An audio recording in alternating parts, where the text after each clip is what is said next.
আমাদের কিন্তু সন্ধি পড়তে হয়। তো আমি আজ একটি নিয়ম সন্ধির আপনাদের সঙ্গে আলাপ করব। আশা করি যদি আপনারা মনোযোগ দিয়ে আমার এই কথাগুলো শোনেন তাহলে এই জায়গা থেকে আপনাদের আর কোনো সমস্যা থাকবে না। কারণ যে নিয়মটি নিয়ে আমি আলোচনা করব এই নিয়মটা গণিতের মতো, একটি নির্দিষ্ট সূত্র, সেই সূত্রেই এটা চলবে, এর বাইরে কখনোই যাবে না। সুতরাং হইচই নয়, সুতরাং কোনো সংশয় নয়, আমরা উথাল পাথাল 1 মিনিটের ক্লাস সব পেরে যাবেন, আপনি পণ্ডিত হয়ে যাবেন, বিষয়টা এরকম নয়। আপনি জাস্ট আমাদের সঙ্গে এই আজকের 10 থেকে 15 মিনিটের ক্লাস আপনি কন্টিনিউ করুন এবং মনোযোগ দিয়ে আপনি বোঝার চেষ্টা করুন। আশা করি আপনি জীবনে আর এই বিষয়টি ভুলবেন না।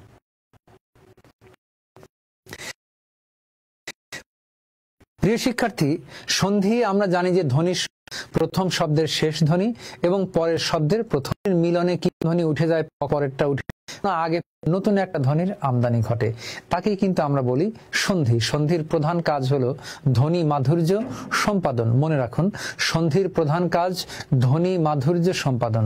যে ক্ষেত্রে ধ্বনি মাধুর্য রক্ষিত হয় না সেক্ষেত্রে সন্ধির প্রয়োজন নেই, বৈয়াকরণগণ একথা স্পষ্ট করে বলে দিয়েছেন।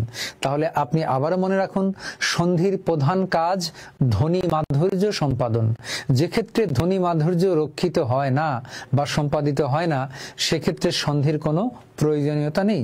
যে কোনো প্রতিযোগিতামূলক পরীক্ষায় কিন্তু এটি আসতে পারে, কোন ক্ষেত্রে সন্ধির প্রয়োজন নেই বা প্রয়োজনীয়তা নেই, তখন কিন্তু আপনি বলবেন যে ক্ষেত্রে ধ্বনি মাধুর্য রক্ষিত হয় না।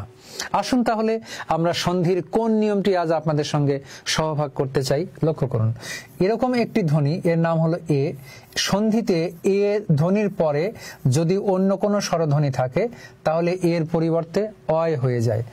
আর যদি ওই ধ্বনি থাকে, ওই ধ্বনির পরে যদি অন্য কোনো স্বরধ্বনি থাকে তাহলে ওই এর পরিবর্তে আয় হয়ে যায়। নিশ্চয়ই আপনারা দেখতে পাচ্ছেন। তাহলে এটা আপনি একটু মনে রাখুন, সন্ধিতে এ থাকলে অয় হয়, ওই থাকলে আয় হয়, আর ও থাকলে সন্ধিতে এর মান হয়ে যায় অব, আর ও যদি থাকে তাহলে তার মান হয়ে যায় আব। এই হচ্ছে অয় আয়, অব আব। একেবারে সহজ করে আপনি একটু মাথায় নেন। বীজগণিতে আপনারা যেমন মান নির্ণয়ের অঙ্ক করেন, x = 3, y = 4, xy = 3 × 4, ঠিক তেমনি আপনি বাংলাতেও এরকম একটু মান নির্ণয় করে ফেলেন। এর মানটাকে আমরা ধরবো অয়, ওই এর মানকে ধরবো আয়, ও এর মান অব, ও এর মান হচ্ছে আব। লক্ষ্য করেন কত সহজ সহজ শব্দ, আমরা পড়েছি অনেক কিন্তু বোঝার চেষ্টা করিনি। এই যে আমি লিখলাম নে যোগ অন, নে যোগ অন নয়ন, কে না পারে? একজন অশিক্ষিত মানুষকে জিজ্ঞেস করলে হয়তো সে শুনেছে তার ছেলে মেয়েদের কাছে বা কারো না কারোর কাছে, হয়তো বলে ফেলবে নে যোগ অন নয়ন, কিন্তু কি করে হলো? এই যে একটু লক্ষ্য করুন, নকে আমরা রাখলাম, নয়ের সঙ্গে আছে এ, এই এ মানে এ, এই যে এতে একার হয়। আবার যদি বলেন যে একারটা আসলে কি, একারটা আসলে এ, একারটা বসেছে নয়ের আগে, তার অবস্থান কিন্তু আসলে পরে। আমরা জানি যে স্বরধ্বনি সংক্ষিপ্ত হয়ে অনেক সময় বর্ণের আগে বসে কিন্তু তার অবস্থান আসলে পরে। এখানে আগে ন আছে, তার পরে এ আছে, এটা বসেছে একার হয়ে বসেছে আগে, তার অবস্থান আসলে পরে। যেমন এই যে আপনি যদি এরকম লেখেন কে, এর মধ্যে আপনি পাবেন হলো ক যোগ এ। কারণ যদি আপনি এ কে আগে ধরেন তাহলে কি হবে? এ হবে আর ক হবে, এক হবে, কিন্তু এক তো আসলে নয়, ক যোগ এ কে। সঙ্গত কারণেই সংক্ষিপ্ত হয়ে এ ধ্বনিটা বসেছে আগে কিন্তু তার অবস্থান কিন্তু পরে। এই জন্য আমরা এ ধ্বনিটা বসেছে আগে, তার মানটাকে আমরা বসাবো পরে। এই যে নকে রাখলাম, এ ধ্বনির মান কত হয়? ওই যে লেখা আছে ওইখানে দেখে নেন, এ ধ্বনির মান হয় অয়, অয় বসালাম, যোগ কি আছে অন, এই যে অন যোগ করে দিলাম। প্রিয় শিক্ষার্থী, এখন লক্ষ্য করুন দন্ত নয়ের পরে এইখানে একটা স্বরে অ আছে, এইখানে একটা স্বরে অ আছে। আমরা এর আগেও বিভিন্ন প্রসঙ্গে আপনার বলেছি স্বরে আতে আকার হয়, রস্বইতে কি হয়? রস্বইকার হয়। একটু আগে লিখলাম এতে কি হয়? একার হয়। কিন্তু স্বরে অয়ের কি কার হয়? স্বরে অয়ের কোনো কার নেই, সংক্ষিপ্ত রূপ নেই। স্বরে অ প্রায় প্রতিটি ব্যঞ্জন ধ্বনির সঙ্গে এমনি যুক্ত থাকে, এই জন্য তাকে বলা হয় নির্লীন ধ্বনি। মনে রাখতে পারেন, কাজে লাগবে পরীক্ষায়। স্বরে অকে এই জন্য বলা হয় নির্লীন ধ্বনি। তাহলে স্বরে অধ্বনির যেহেতু কোনো কার নেই, সুতরাং স্বরে অধ্বনিটাকে আমরা বাদ দিয়ে দেব। দেখি স্বরে অ কে বাদ দিলে আমাদের শব্দ কি হয়। আপনারাও চেষ্টা করতে থাকুন, আমিও বলতে থাকি। এই যে দেখেন, আমরা এখানে ন কে রাখলাম, দুটো স্বরে অ কে বাদ দিয়ে দিলাম, তাহলে শব্দ থেকে গেল নয়ন। সুতরাং এই যে নয়ন শব্দটি গঠিত হয়েছে নে যোগ অন থেকে, বিষয়টা খুবই সহজ, কিন্তু আপনি বোঝেন নাই, এই জন্য আপনি এটা মনে রাখতে পারেন নাই, কারণ না বুঝে বেশি দিন মাথার মধ্যে থাকে না।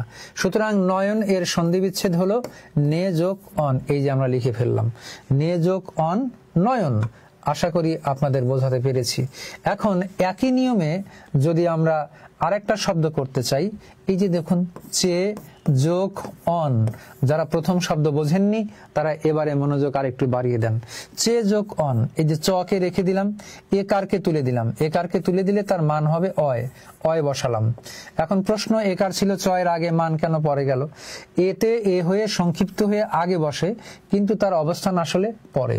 এটা একার হয়ে এই যে এতে একার হয়, একারটা বসে যে কোনো ব্যঞ্জন বর্ণের আগে, কিন্তু তার অবস্থান আসলে পরে। এই জন্য আমরা কিন্তু মানটাকে পরে বসিয়ে দিলাম। এই জন্য এই যে চ কে রাখলাম, তারপরে একারের মান অয় হয়ে গেল, এই যে চ একারের মান এই যে অয়, অয় বসিয়ে দিলাম, যোগ অন, অন বসালাম। এখন স্বরে অয়ের কোনো কার নেই, কাটা গেল, শব্দ থাকে হলো চয়ন। তার মানে চয়ন এর সন্ধি বিচ্ছেদ চে যোগ অন। দর্শক শ্রোতা, এইভাবে যদি আপনি বুঝে পড়েন, আশা করছি আপনি ভবিষ্যতে আপনার ছেলে মেয়ে এবং নাতি নাতনিদেরকেও ব্যাকরণ বিষয়ে জ্ঞান দিতে সক্ষম হবেন। চে যোগ অন চয়ন, তাহলে একই রকম করে এখন শয়ন কি হবে? অবশ্যই সে যোগ অন শয়ন হবে। এইভাবে আপনি যদি বুঝে পড়েন, আপনার কিন্তু পড়া ভুল হবে না। তো আমরা দেখলাম সন্ধিতে এ থাকলে অয় হয়, এবার দেখব ওই থাকলে কি করে আয় হয়। তো ওইকে নিয়ে আমরা এবার একটু কারবার করব। তার আগে আপনারা নিশ্চিত করবেন যে আপনারা বুঝেছেন কিনা। মন্তব্যের ঘর আপনাদের জন্য উন্মুক্ত, মন্তব্য লিখে জানাবেন। এই যে লক্ষ্য করুন, নই যোগ অক, নই যোগ অক। এবার ন কে রেখে দিলাম, ওইকার যথারীতি ওইকার বসেছে আগে, তার মান হবে পরে, তার অবস্থান পরে। ওই এর মান কত হয়? আয়। এই যে দেখেন এখানে পরিষ্কার করে লেখা আছে, শুধু দেখবেন আর বলবেন, অঙ্কের মতো সূত্র দেখে অঙ্ক করবেন। ন থাকলো ওইকারের মান আয়, আয় বসালাম, যোগ অক, এখানে অক বসিয়ে দিলাম। এবার এই যে ন থাকলো, এখানে আছে সরেয়া, সরেয়াতে আকার হয়, তারপরে অন্তস্থ অ, সরে অয়ের কোনো কার নাই, তারপরে থাকলো হচ্ছে ক, তার মানে শব্দ হয়ে গেল নায়ক। অতএব নায়ক এর সন্ধি বিচ্ছেদ কি? নই যোগ অক। না বুঝলে দয়া করে জানাবেন, তার জন্য আমরা আবার বলবো। নই যোগ অক এই মিলে শব্দ হয়ে গেল নায়ক। কি করে হলো আমরা জানলাম। এখন যদি নায়ক না বলে গায়ক, একই নিয়মে কিন্তু হবে গই যোগ অক, গায়ক। দর্শক শ্রোতা, এ থাকলে অয়, ওই থাকলে আয়, এই সূত্র আপনাদের দেখালাম, আশা করি বোঝাতে পেরেছি। এবার আমরা চলে যাব সন্ধিতে ও থাকলে অব হয় আর ও থাকলে আব হয়। এই সূত্রটা আপনাদের সাথে একটু আলোচনা করি। প্রথমে ও থাকলে অব হয়, এই যে দৈনিক রান্না বাড়ায় আমাদের কি লাগে? লবণ লাগে। তার লবণকে নিয়ে আমরা দেখতে শুরু করি, কি ঘটনা ঘটে। লবণ, এই যে দেখেন লো যোগ অন। এখন লকে আপনি রেখে দেন, লয়ের সঙ্গে কি আছে? ওকার, ওকার মানে কি? ও, এই যে ও, ওকে বাদ দিলে তার মান কত পাওয়া যাবে? অব। অতএব ওকারকে বাদ দিয়ে তার মান অব বসালাম, যোগ অন, অন এখানে যুক্ত করে দিলাম। স্বরে অগুলোর কোনো কার নেই, তাহলে শব্দ থাকে হচ্ছে লবণ। নিশ্চয়ই বোঝাতে পেরেছি। আমি আবারও বলি, লো যোগ অন, লয়ের সঙ্গে আছে ওকার, ওকার মানে এই যে ও, ও এর মান কত? অব। তাহলে লকে রেখে দিলাম, এই যে লকে এখানে নিয়ে আসলাম, আর ওকারের মান এই যে অব বসিয়ে দিলাম, স্বরে অব, অব যোগ অন, অন যোগ করে দিলাম। স্বরে অয়ের কোনো কারণ নেই, শব্দ থাকলো লবণ। এখানে দন্ত ন ছিল, এখানে মূর্ধন্য ন হয়ে গেল, কারণ নত্যবিধির নিয়মে কিছু কিছু শব্দের স্বভাবতই মূর্ধন্য ন হয়, সেই জাতীয় শব্দ হচ্ছে লবণ। লবণ শব্দের স্বভাবতই মূর্ধন্য ন হয়। প্রিয় শিক্ষার্থী, তো নিশ্চয়ই বুঝে গেছেন যে লবণ এর সন্ধি বিচ্ছেদ লো যোগ অন। লবণ যদি লো যোগ অন হয়, গতকালের ভূমিকম্পে ঢাকার যে ভবনগুলো সব কেঁপে গেল, তাহলে ভবনের সন্ধি বিচ্ছেদ কি হবে? একই রকম, ভো যোগ অন, ভবন। ভো যোগ অন যদি ভবন হয়, তাহলে পবনের সন্ধি বিচ্ছেদ কি হবে? পো যোগ অন, এবার হবে পবন। আশা করি আপনাদের বোঝাতে পেরেছি। দর্শক শ্রোতা, এখানে জাস্ট ওকারের মানটা অব হয়ে এই শব্দগুলো গঠিত হয়েছে। এবার আমরা দেখব ঔকার এর মান হয় আব। ঔকার দিয়ে কি করে আব হয় সেটা এবার আমি আপনাদের দেখাবো। লক্ষ্য করুন, তার আগে বোর্ডের কর্নারে যে মান নির্ণয়ের সূত্র লেখা আছে এটা আপনি রপ্ত করে ফেলেন।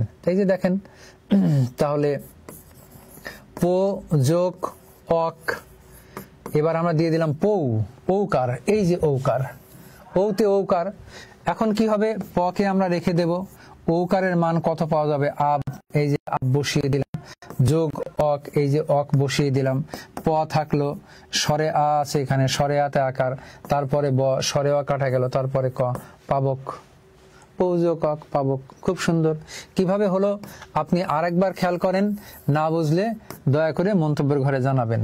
আমরা প য়কারে পৌ যোগ অক, পকে রেখে দিলাম, এই যে প এসে গেছে, আর ঔকারের মান এই যে আব হিসেবে বসে গেছে, স্বরে আ আর ব, আব যোগ অক, অক বসালাম, প থাকলো স্বরে আতে আকার, ব থাকলো স্বরে অ এর কার নাই, আর ক থাকলো, পাবক হয়ে গেল। এখন পৌ যোগ অক, পাবক। আরো দুই একটা সুন্দর শব্দ আপনাদের দেখাই, সেটা হলো, লক্ষ্য করেন, ভৌ যোগ, ভৌ যোগ আমরা এখানে লিখে দিলাম উক। এইবার কি ঘটনা ঘটে, ভকে রাখলাম, ওকারের মান কি হয়, আব হয়, ওই যে আব, ওকারের মান আব, যোগ উক, উক বসান।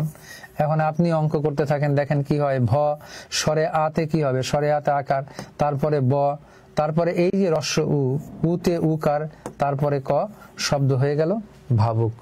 অতএব ভৌ যোগ উক শব্দ হয়ে গেল ভাবুক। এভাবে প্রিয় শিক্ষার্থী, এই সহজ সূত্রটি যদি আপনি মনে রাখেন, সন্ধির অনেক শব্দ আপনার কাছে একদম সহজ হয়ে যাবে।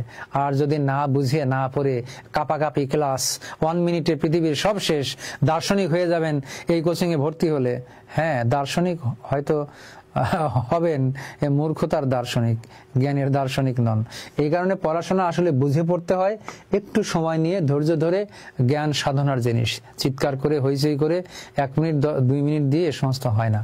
প্রত্যেক দিন আপনাকে একটু একটু করে পড়তে হবে এবং সেটা বুঝে পড়তে হবে। তাহলে দেখবেন যে একটা সময় গিয়ে আপনি আপনার কাঙ্ক্ষিত লক্ষ্যে পৌঁছাতে সক্ষম হবেন। দর্শক শ্রোতা, যাবার আগে আরেকবার, সন্ধিতে এ থাকলে অয় হয়, ওই থাকলে আয় হয়, ও থাকলে অব হয়, ও থাকলে আব হয়।